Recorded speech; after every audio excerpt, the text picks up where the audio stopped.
Assalamualaikum dan salam sejahtera. Saya 266231 Nur Izzati Farhana binti Maxium. Selamat petang dan salam sejahtera. Saya 268395 Manjula anak perempuan Rajendran. Hai, saya 268529 Puteri anak perempuan Siwalingam. Dan selamat sejahtera. Nama saya Zaid Harisa bin Ahmad Tamam. Nombor metrik saya 268700. Assalamualaikum dan salam sejahtera. Saya pelajar yang memegang nombor metrik 268733 bernama Aida Natasha Afika binti Muhammad Nizam. Hai, saya nombor metrik 268766 Muhammad Izzuan bin Muhammad Yassin. Sejahtera, nombor metrik saya adalah 269030. Nama saya Airin Arokia, anak perempuan Michael. Ahli jawatan kuasa sangatlah penting kerana pengurusan dan semangat berpasukan perlu ada dalam menjayakan sesebuah majlis. Antara contoh ahli jawatan kuasa di dalam sesebuah majlis adalah kebersihan, media, pengurusan majlis, pemantau majlis dan lain-lain. Untuk jawatan kuasa yang ada adalah pengerusi, naib pengerusi, setiausaha, naib setiausaha, bendahari dan ahli jawatan kuasa. Tentuan tempat majlis perlu dibuat awal disebabkan oleh aspek bilangan tetamu dan anggaran perbelanjaan. Perkara penting yang diambil kira adalah: yang pertama, tempat diketahui umum dan mudah dituju. Yang kedua, mempunyai tempat letak kereta yang mencukupi. Yang ketiga, mempunyai ruang yang luas. Yang keempat, mempunyai kemudahan asas yang mencukupi. Yang kelima, sesuai dengan jenis majlis anda diadakan. Ada majlis yang diadakan di dalam dewan dan ada majlis diadakan di luar dewan yang lebih terbuka. Saya akan menerangkan mengenai penulisan dan pengedaran kad jemputan. Kad jemputan perlulah mengandungi nama majlis, penganjur atau yang menjemput, logo agensi, tarikh majlis diadakan, tempat majlis, masa majlis bermula dan berakhir, masa ketibaan tetamu, panduan pakaian, nama dan nombor telefon rujukan. Manakala atur cara majlis, plan lokasi, plan tempat majlis dan kad jawapan perlulah mengikut keperluan. Untuk aspek pengurusan atur cara majlis pula, atur cara majlis ialah urutan cara dalam suatu majlis dari mula hingga akhir majlis tersebut.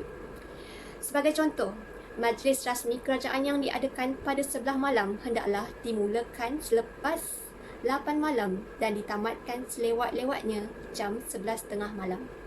Untuk majlis yang diadakan pada 11 siang, jika hari Jumaat, hendaklah ditamatkan sebelum 12.15 minit tengah hari. Dan jika dimulakan pada 11 petang, hendaklah tidak lebih awal daripada 2.45 petang. Cara membuat aturan majlis ialah dengan menyelarakan dahulu acaranya mengikut urutannya. Lepas itu, letakkan masa akhirnya dan kemudian dari waktu akhirnya membawa ke waktu permulaan. Sebelum itu, hendaklah ditentukan jangka masa bagi setiap acara. Kesesuaian pakaian dalam majlis.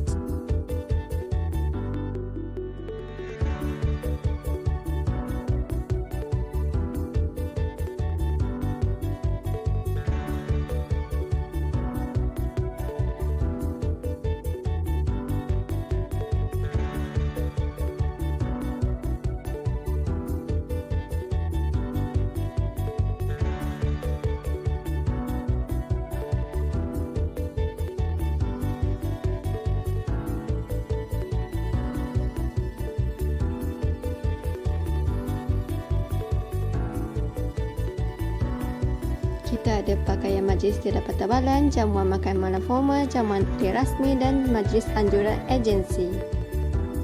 Bagi lelaki, majlis bankuet negara negeri, jamuan makan malam formal, pakaian rasmi kebangsaan dan majlis jamuan teh. Hiasan pula adalah tali pinggang, selendang scarf, beg tangan dan barang kemas. Bagi jenis minyak wangi tulen, EUD toilet dan semburan badan. Untuk aspek pengurusan dalam pemilihan menu, kita terdapat 3 kategori jamuan, iaitu pertama, jamuan ringan dalam sesuatu majlis. Kedua, majlis khas jamuan ringan. Ketiga, jamuan makan. Okey, dalam pengurusan susunan keutamaan, dari segi protokol, keutamaan yang perlu diikuti dalam majlis rasmi dan formal ialah keutamaan yang diwartakan sebagai susunan keutamaan persekutuan dengan pindaan-pindaan yang telah diluluskan dari semasa ke semasa. Untuk di peringkat negeri pula, hendaklah mematuhi susunan keutamaan negeri yang berkenaan.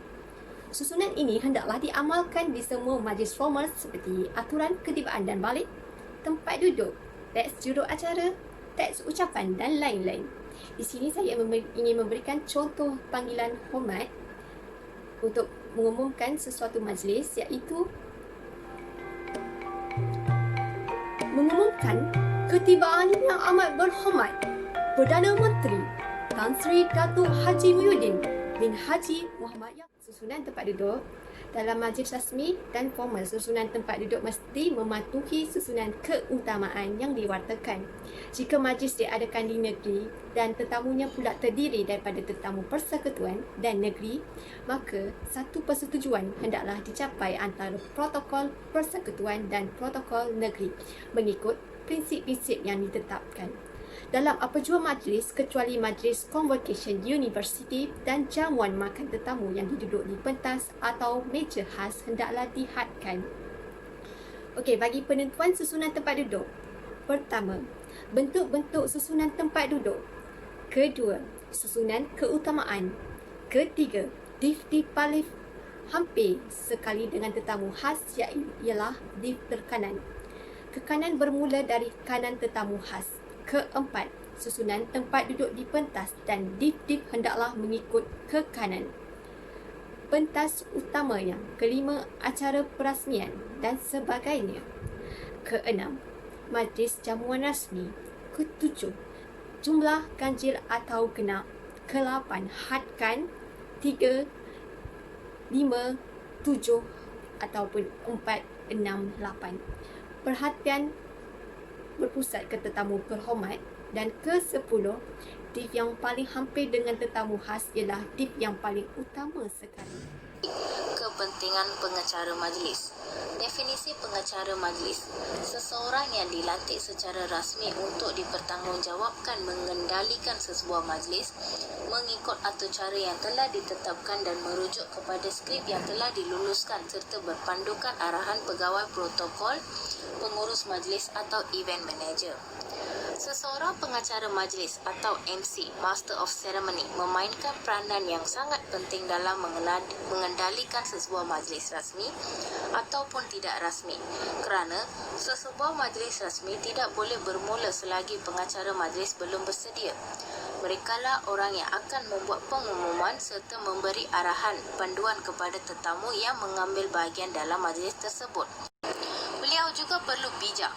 Seseorang pengacara majlis perlulah bijak dalam mengenali sesebuah majlis, sama ada ianya berbentuk formal, tidak formal ataupun mengikut adat istiadat. Mereka perlu menyelidik siapa tetamu yang akan datang, seperti mengenali audiens untuk memastikan bahasa yang digunakan adalah betul. Jika tetamu itu adalah tetamu diraja, maka beliau perlu menggunakan bahasa istana. Atau majlis formal, ianya melibatkan kehadiran menteri atau perdana menteri, beliau perlu menyesuaikan dirinya mengikut majlis tersebut. Sesebuah pengacara majlis juga perlu mempunyai pengetahuan yang luas tentang majlis yang dikendalikan. Bagi pengacara majlis berkonsepkan berduet, ini bagi pengacara majlis berpasangan lelaki dan perempuan. Bagi lelaki, merekalah yang akan membuka serta menutup majlis. Peranan pengacara perempuan adalah untuk menyerikan lagi seri majlis tersebut dan mencela setiap kali pengacara lelaki mengacarakan majlis tersebut. Dengan topik yang saya bawakan, iaitu bahagian saya, iaitu peranan penyambut tetamu. Di sini saya akan bawakan beberapa elemen-elemen yang penting sebagai penyambut tetamu. Yang pertama iaitu mempunyai maklumat. Sebagai penyambut tetamu, kita perlu ada maklumat yang penting tentang berkaitan dengan majlis kerajaan yang kita diberi tugas. Yang kedua, atur cara kerajaan yang berkenaan. Sebagai penyambut tetamu, paling penting untuk kita mengetahui adalah waktu pagi dan juga waktu kembali para tetamu. Yang ketiga adalah susunan tempat duduk. Okey, sebagai penyambut tetamu, ia penting untuk memandu atau menunjukkan tempat duduk tetamu yang berkenaan. Yang keempat adalah kawasan yang diuntukkan. Sebagai penyambut tetamu, kawasan yang diuntukkan ni penting supaya tetamu-tetamu dapat mengambil bahagian. Okey. Yang kelima adalah tempat-tempat penting. Sebagai penyambut tetamu, tempat-tempat penting seperti tandas, pintu masuk dan lain-lain adalah sangat penting sebagai penyambut tetamu untuk menyambut tetamu-tetamu yang datang. Okey, cara menyambut mestilah dengan senyuman, budi bahasa, kata-kata yang baik. Yang ke-10, mengenai tetamu. Seboleh-bolehnya penyambut tetamu perlu kenal siapa tetamu yang datang. Itu lebih nampak manis. Okey. Yang ke-11, ketibaan penyambut. Penyambut tetamu perlu datang sejam lebih awal sebelum majlis kerajaan tersebut berlaku. Bila sudah datang, penyambut tetamu perlu melaporkan diri kepada pegawai yang bertugas. Yang ke-12, pertanyaan dan teguran. Jika ada apa-apa pertanyaan yang diajukan oleh tetamu, para penyambut tetamu perlu menjawab dengan sopan.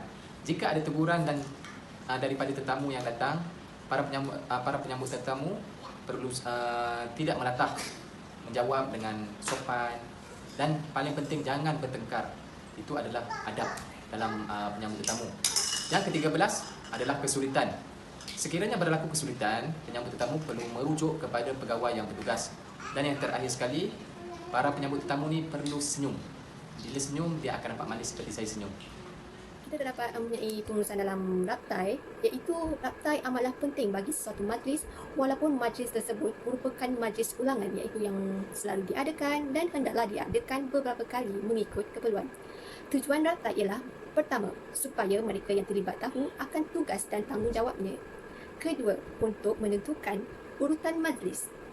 Ketiga, untuk menentukan jangka masa yang tepat. Keempat, untuk memperbaiki kelemahan yang ada. Dan kelima, untuk penyelesaian acara. Dan yang akhir sekali, 6, untuk membiasakan petugas-petugas dengan keadaan yang dapat pengurusan dalam postmortem, iaitu postmortem diadakan selepas selesai suatu majlis bagi mengukur tahap kejayaan majlis. Postmortem juga diadakan untuk mencari punca kelemahan serta cara-cara mengatasi bagi majlis akan datang. Postmortem tidak akan mendapat kerjasama dari pihak yang terlibat seandainya digunakan untuk mencari kesalahan seseorang. Akhir sekali, nilai-nilai Islam perlu diterapkan di dalam majlis.